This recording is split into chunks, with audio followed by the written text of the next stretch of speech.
This is Olivia Paige, and you're now tuned into Jam Hot Radio. Hey guys, welcome back to Jam Hot Radio. Today I am in Philadelphia with the beautiful Olivia Paige. We are going to be creating some art and talking about her upcoming show going on. Thank you so much for having me. Thank you for coming into my yes, space. It's beautiful. Thank you so much. Yeah, so we'll go ahead and get started. She's going to do some sculpting while we chat, so you can actually get a sense of what she does. So as you see this beautiful backdrop, how are you? I'm fantastic. Good. Thank you so much for having me. I'm so excited. Comfortable? Yes. Relaxed. Yes. Awesome. So I'm going to start with a question I ask everyone, and that is, name an album everybody should have in their collection. So I am known to be the worst DJ ever. Literally the worst. Play Why? the same song over and over so you again. have like your go-to. And it's mostly like instrumental stuff. Like what I like play all the time is like Par for Cuba, I think. I don't even say the names right. I'm the worst. I'm really the worst. I love them. For Cuba, them, they, whoever that is. Whoever it is. They have some good tunes. That's awesome. Okay. Just like any music that makes you like feel. Yeah. Like, yeah. You know? Yeah, you feel it. Yes, I love that. Okay.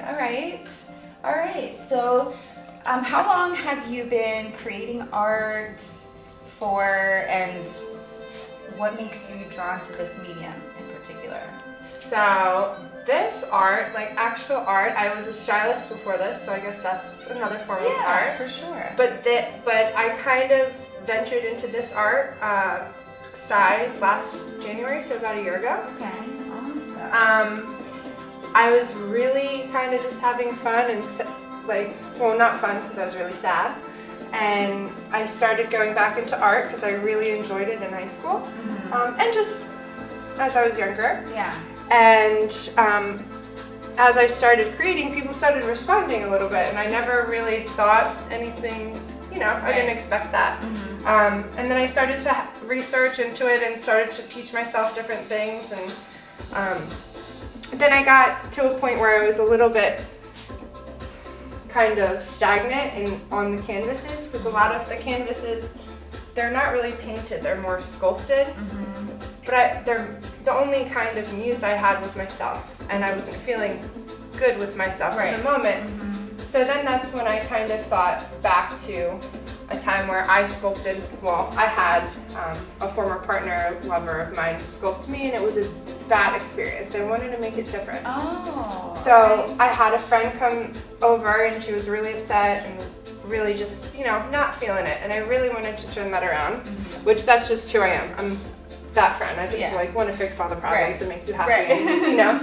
So I was like, well, let me put you in my chair. Let's sculpt you. Let's get you distracted. And I placed her in front of the mirror, and purposely, because you really have to look at yourself and really have to love yourself while someone else is touching and giving you that love, because essentially a touch is a form of love and care. And to see that and how happy she was after the fact, and how she was so proud of her creation, herself, and what I created of her. And it was just such a positive reaction that I just had to keep going with it. So I added and added. I had all these people, and I wanted to create something into it. So I have this big wall that I'm creating of all these different women who have all these different stories. And I really think coming all together in all different sizes and all different, stories and traumas and issues, and just kind of get over it. Get comfortable with being uncomfortable with yourself, and start loving yourself again. Because, inward, we always say inward is the best way to go, but really, to turn that out, turn that inside out after you go inward, and not just dig too deep. Exactly. Sometimes when you do that, you dig into those scary parts that you don't always want. And it's scary. It's scary now. Yeah. It's always going to be scary, so you got to deal with it. Yeah. So that's such a beautiful way to do that, which leads me into my next question, talking about uncomfortably, or is that how it's Comfortably uncomfortable. Comfortably uncomfortable. Okay, so this is your upcoming exhibit. Yeah. This is a little sneak peek behind us here. So expand on that a little bit. Obviously, that's kind of what kick-started you into wanting to create that. Mm-hmm. So how did it evolve? And I saw you have sat with over 50 women now for this project. A lot. All shapes and sizes. I love that. So dive into that a little bit and what that creative process has been like for you. It's been really difficult. So it's these sculptures, it's canvases, and the whole concept, the whole comfortably uncomfortable is, you know, we're in this COVID age, or getting out of this COVID age of being uncomfortable for all this time. And also, people are so uncomfortable with, you know, females being so open and free with their forms of their body, with, you know, free the nipple, all that other stuff. I was always, you know, criticized for being, I wouldn't say an exhibitionist, but I would say almost that form of that, because in a way, your love for yourself is a certain sexual relationship with yourself, and to dress sexy for yourself, and then to have someone else see that and just like get apart. Yeah, it's just really, really hard. So just being like, just people just getting over that and crossing that line and just being like, it's just a body, it's a form of art, it's a different way to see things. Yeah. But I just wanted to immerse people in that experience of being, you know, boobs, butts, everything's everywhere. Like, what is this? Are we like? But no, like, you want to feel turned on. You want to be turned on with everything you do, everything you see, you touch, you smell. Right. Because then what's life if you're not turned on? Right. It's boring. I mean, besides sex, sex rules the world, but sex is behind passion. It's behind, you know, everything that inspires people. Right. That's beautiful. So in this process, you've gotten to know women, and I'm sure as they work with you, they open up about their own struggles and, you know, how they've learned to love themselves in such a tough society for women in general. You're taught, or you're made to believe you have to look at a certain way to be successful, or, you know, don't even get sexy. Right, exactly. It's to not dress too boyish. Right. Everybody has their own vision of what beautiful and sexy is to them. So I'm sure that you, like, in this process, you've heard a lot of interesting stories. Yeah, so I wanted to really get everybody together and to really, you know, put more awareness to body dysmorphia, because there isn't a chapter in the U.S., which is mind-boggling because of all the plastic surgery and all the crazy things we have going on. But there is no chapter, and I struggle with that. I struggle with OCD, which is, you know, a branch off of, or body dysmorphia is a branch off of OCD. I mean, I'm not a doctor, I'm not exact on everything, but, you know, it's all really, it's a struggle, and to really raise awareness for that, and to put a part of the proceeds of the art that I hopefully that will sell at the show. But yeah, I just really want to make a footprint of some sort. Yeah. I guess everybody kind of wants to be their own sort of Wonder Woman in a way. Yeah. Gal Gadot, watch out. But what I have also realized too, being a mother, raising a young girl, female in this crazy society, raising kids in general right now is tough, but females, we experience things a lot differently than men have to. The body changes. Right. Not only that, but just like the things that we're offered as women is totally different than what men get, you know, right out the gate. So totally. I think it's so important too, and what I've realized as being a mother too, like I want there to be women in this world that my kid looks up to. Who did we have? I don't really know.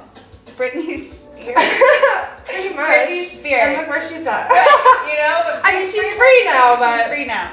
But there are not a whole lot of women for that younger generation to look up to. So, like, the things that you do are empowering to so many, you know, different women in all walks of life to I don't know, it's a nice way to remember to love yourself and to just, like you say, like, look in the mirror and realize the love that you deserve. Yeah, get uncomfortable with it, and like, just kind of reprogram yourself to just like get real with it. That's important, the reprogramming, because for so long, I think so many men and women have been raised or taught to be or feel a certain way because society says that's how it's supposed to be. But I think our generation in particular, yeah, we are for sure. But I think our generation in particular, like, we are pushing the envelopes, and we're kind of thinking outside that box that, you know, unfortunately our parents or society has maybe put us in, so that we can say, no, you know, if I want to dress like a boy today, I'm going to dress like a boy.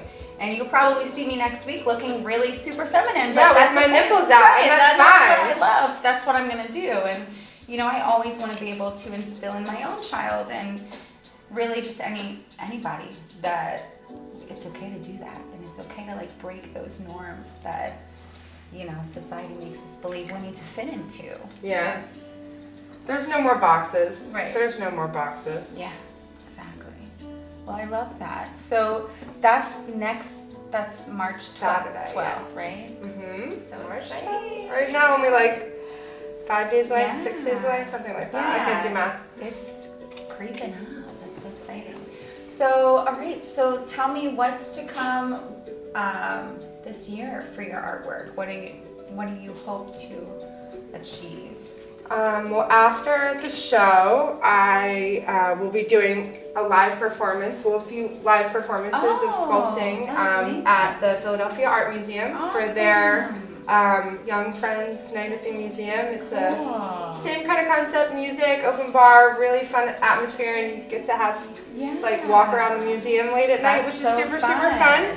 And then maybe when is that? That is March 26th. Okay. Yeah, it's March 26th at the Philadelphia Art Museum. And then, I don't know, ideas, Art Basel maybe, that could be fun. That's in December. Yeah. I mean, girl loves a palm tree, so. Right, you gotta get out in the sunshine.